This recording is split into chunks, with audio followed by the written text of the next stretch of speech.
ठीक आहे, ज्याला येते ते हात वर करा. ज्याला या सांगा आता. 5 गटामध्ये वर्गीकरण केलंय. किती? इंग्रजी स्वर सुद्धा किती होते? 5. A E I O, E I O U. इंग्रजी स्वर बनायचे. नालक लक्षात. आजची बोधकथा घेऊन येत आहे प्रणव. आजची बोधकथा सांगा. आजची बोधकथा. एक असते कासव आणि एक असते ससा. त्या दोघांमध्ये रेस लागते. ते असती एकदम लांबची. मग ते ससा पळत पळत जाते, कासव एकदम दमादमाने जाते. मग ते लांब जाते ससा, त्याला एक गाजराचं रान दिसते. ते गाजर खाऊन तिथं झाडाखाली झोपते. मग दमादमाने कासव येते, त्या पुढे जाते. मग ससा दिसते, ते कासव पुढे जाते आणि ते डबल पुढे जाते. तिथं पुन्हा एक मुळेचं रान असते.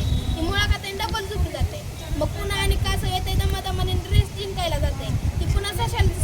सशाला जाग येते आणि मग ते सशाला दिसते. मग सशा पळत पळत जाते, तेवढ्यात कासव रेस जिंकलेला असते. मग पुढच्या वेळेस आणि हे पुढे गोष्ट आहे. त्याच्यानंतर हे म्हणते, ससा म्हणते ह्या वेळेस ही माझ्या मनावर असते आणि ती डबल तीच रेस लागते. तिथून निघते ससा आणि कुठं काही खात नाही. ते एक पहिल्यांदा जिंकते आणि जाऊन जिंकते. कासव हारते. मग कासव म्हणते आता रेस माझ्या मनावर होणार, माझ्या मनाने मी मार्ग दाखवतो. आणि कासवने मार्ग दाखवते. ससा एकदम स्पीडमध्ये जाते आणि पुढे असते एक नदी. मग तिथं ससा थांबते, कारण की सशाला पोहता येत नसते. आणि कासव दमादमाने येते, नदी क्रॉस करते आणि पुढे जाऊन जिंकून जाते. त्या कथेचा बोध असा की कुणाला कमी समजू नये. मला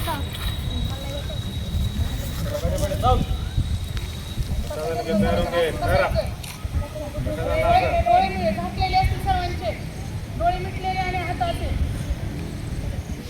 कसा सुरव का? विश्वास मध्ये देवे, विश्वास मध्ये देवे, देणे वागत नवशावे, देणे वागत नवशावे, दोषाने मत द्यावे, दोषाने मत द्यावे, बसाया धान हे, बसाया धान हे, लेकरांची वेळ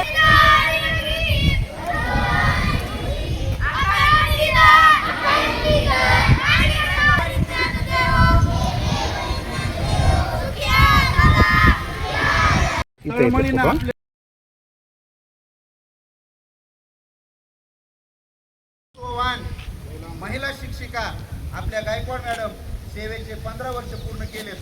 तर आपल्या केंद्राचे केंद्राधिपती, दोन्ही शाळेचे मुख्याध्यापक तथा केज आणि होळ केंद्राचे केंद्र प्रमुख आदरणीय चौरे सर, आपल्या नगरीचे सामाजिक कार्यकर्ते भोसले सर, तसेच मोहनभाई गुंड, गोरे सर, सर्व महिला शिक्षिका, जपर सर, सर्व कर्मचारी यांना मी विनंती करतो. आता अचानक माहीत झालं तुम्ही शाळेत आणि आम्ही शाळेत नसता, आपण आणखी थोड्या मोठ्या स्वरूपामध्ये आहे का नाही.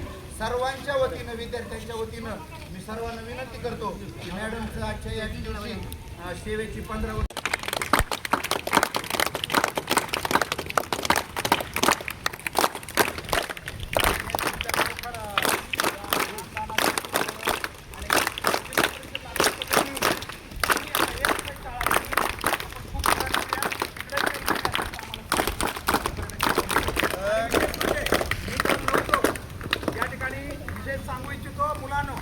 असं नाही की आम्ही फक्त इतरांच्या मुलांना, आम्ही आमचे सहकारी आपल्या शेतकरी कामगार पक्षाचे नेते बी आहेत आणि सहकारीत आमचे भाई मोहन गुंड यांची कन्या ज्योती इथं आलेली आहे. ज्योती इकडे एक मिनिट. आम्ही याच्यासाठी, मी त्या दिवशी नव्हतो, हा संदेश यासाठी द्यायला होतो आम्ही. माझी नात सुद्धा सर, मी आत्ता सांगतो, छोटी आणखी 3-4 वर्ष, पण लोकांना सांगायचं म्हणून नाही, माझी नात सुद्धा या शाळेत येणार म्हणजे येणारच. कारण आम्ही या शाळेला तेवढं वैभव प्राप्त करून दिलेलं. आज ज्योती तू आलीस, तुला एवढी खात्री देतो आम्ही, तू तर हुशार आहेस, पण इकडच्या पेक्षा इकडं तुला आता अधिक हुशार आणि अधिक हे बनण्यासाठी सगळे शिक्षक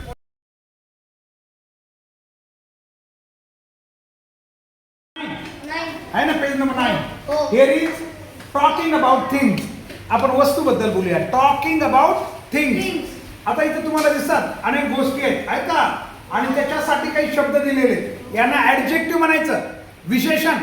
हे साईडला दिलेले विशेषण, जसं की बघा ऍपल आहे, ऍपल आहे का नाही, ऍपल याला काय म्हणू शकता, ऍपल. हे इकडे लक्ष द्यायचं सगळ्यांनी. लक्ष बिलकुल पूर्ण पुस्तकात आणि माझ्याकडे बघायचं. इथं दिलंय रेड, बघा, a big red sweet apple. A big red sweet apple. काय म्हणायचं?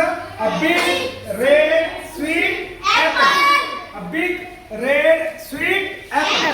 मी इथं काही शब्द लिहिलेत बघा. आता काय काय लिहिलंय? Green parrot, red apple, hot tea, small rat, tall tree, long snake, nice rabbit. ससा छान दिसतो की नाही? ज्युसी ऑरेंज, संत्रा असं त्याच्यात रस असतो म्हणून ज्युसी. व्हायलेट फ्लावर, जांभळी रंगाचं फुल आहे म्हणून violet flower. Cold ice cream, white rabbit, a tall green tree. एका शब्दाला 3 विशेषणं लावू शकता. हे सगळे विशेषणं दिलेत बघा साईडला. त्याला ऍडजेक्टिव्ह म्हणतात. इंग्लिश मध्ये काय म्हणतात त्याला? Very good, adjective. त्या ऍडजेक्टिव्हच्या साह्याने या वस्तूबद्दलचं काय सांगायचंय, माहिती द्यायची. लक्षात आलं का सगळ्यांना? आलं लक्षात? ओके, ठीक आहे. आजच्यासाठी एवढं.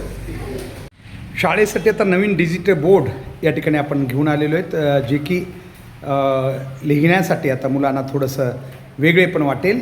हेही आता आम्ही आपल्या शाळेसाठी आणलेले आहेत.